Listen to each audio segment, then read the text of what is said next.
warahmatullahi wabarakatuh. Perkenalkan, nama saya Dini Haryani dari Prodi Perbankan Syariah. Jadi langsung saja materi pertama itu saya akan menjelaskan manfaat mengidentifikasi risiko. Jadi meningkatkan pemahaman tentang risiko yang mungkin terjadi pada suatu organisasi atau kegiatan bisnis. Yang kedua, memungkinkan untuk mengantisipasi risiko dan mengambil tindakan pencegahan yang tepat. Yang ketiga, meningkatkan efektivitas dan efisiensi dalam mengambil keputusan dan tindakan yang terkait risiko. Yang keempat, meningkatkan keamanan dan stabilitas organisasi atau kegiatan bisnis. Yang kelima, meningkatkan kualitas dan kepercayaan pelanggan atau pemangku kepentingan terhadap organisasi atau kegiatan bisnis. Jadi dalam manajemen risiko, identifikasi risiko merupakan langkah awal yang penting dalam memahami risiko yang mungkin terjadi pada suatu organisasi atau kegiatan bisnis. Dengan mengidentifikasi risiko, kita dapat memahami karakteristik dan sifat dari risiko tersebut, sehingga dapat mengambil tindakan pencegahan yang tepat dan mengantisipasi risiko yang mungkin terjadi. Identifikasi risiko juga dapat meningkatkan efektivitas dan efisiensi dalam mengambil keputusan dan tindakan terkait risiko, serta meningkatkan keamanan dan stabilitas organisasi atau kegiatan bisnis. Selain itu, identifikasi risiko juga dapat meningkatkan kualitas dan kepercayaan pelanggan atau pemangku kepentingan terhadap organisasi atau kegiatan bisnis. Soal kedua yaitu mengapa sumber daya manusia merupakan faktor yang penting dalam lingkungan pengendalian risiko. Jadi sumber daya manusia itu merupakan faktor yang penting dalam lingkungan pengendalian risiko. Karena yang pertama itu sumber daya manusia merupakan faktor penentu dalam pengelolaan risiko, karena sumber daya manusia yang memiliki pengetahuan dan keterampilan yang memadai dapat mengidentifikasi, mengevaluasi, dan mengelola risiko dengan baik. Yang kedua itu sumber daya manusia yang berkualitas dapat membantu dalam membangun lingkungan pengendalian yang kuat dan efektif, sehingga dapat mengurangi risiko yang mungkin terjadi.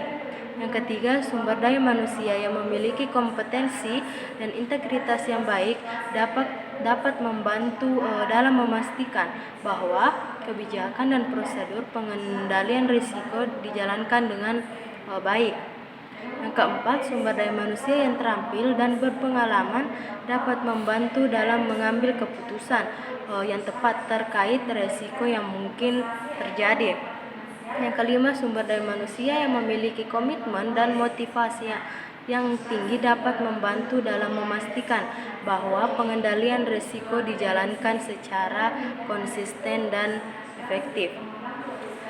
Materi selanjutnya yaitu jelaskan dua tujuan asuransi. Jadi asuransi memiliki dua tujuan, yaitu pertama, pengalihan risiko. Tujuan utama dari asuransi adalah untuk mengalihkan risiko dari tertanggung kepada perusahaan asuransi. Dalam hal ini, perusahaan asuransi akan menanggung risiko tertentu yang mungkin terjadi pada tertanggung, seperti kerugian atau kerusakan pada properti, kecelakaan, atau kematian.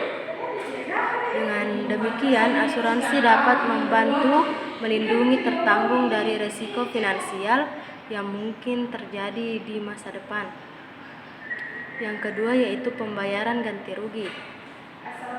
Tujuan kedua dari asuransi adalah untuk membayar ganti rugi kepada tertanggung jika terjadi risiko yang telah ditanggung oleh perusahaan asuransi. Dalam hal ini, perusahaan asuransi akan membayar sejumlah uang kepada tertanggung sebagai pengganti kerugian atau kerusakan yang terjadi kepada properti, kendaraan, atau kesehatan tertanggung. Dengan demikian, asuransi dapat membantu mengurangi beban finansial yang mungkin terjadi pada tertanggung akibat risiko yang telah ditanggung. Yang keempat, jelaskan dua prinsip polis asuransi. Berikut adalah dua prinsip polis asuransi. Yang pertama itu prinsip indemnity. Prinsip ini menyatakan bahwa jumlah ganti rugi yang diberikan kepada tertanggung bila terjadi klaim adalah sebesar kerugian yang dialami dan maksimal senilai pertanggungan yang disepakati bersama. Prinsip ini bertujuan untuk menempatkan posisi keuangan tertanggung sama seperti sebelum terjadinya kerugian. Dalam hal ini, perusahaan asuransi akan membayar sejumlah uang kepada tertanggung sebagai pengganti kerugian atau kerusakan yang terjadi pada properti, kendaraan, atau kesehatan tertanggung. Terus yang kedua itu prinsip utmost good faith. Prinsip ini menyatakan bahwa baik pemegang polis maupun perusahaan asuransi harus beretikat baik dan melakukan perikatan. Etikat baik ini diartikan sebagai mengungkapkan informasi secara detail dan akurat. Pemegang polis harus transparan tentang objek yang akan diasuransikan. Sementara penyedia asuransi harus merinci persyaratan pertanggungan.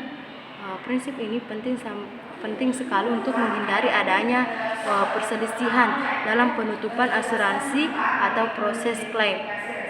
Baik, itulah tadi materi yang sempat saya bawakan. Sekian dari saya. Assalamualaikum warahmatullahi wabarakatuh.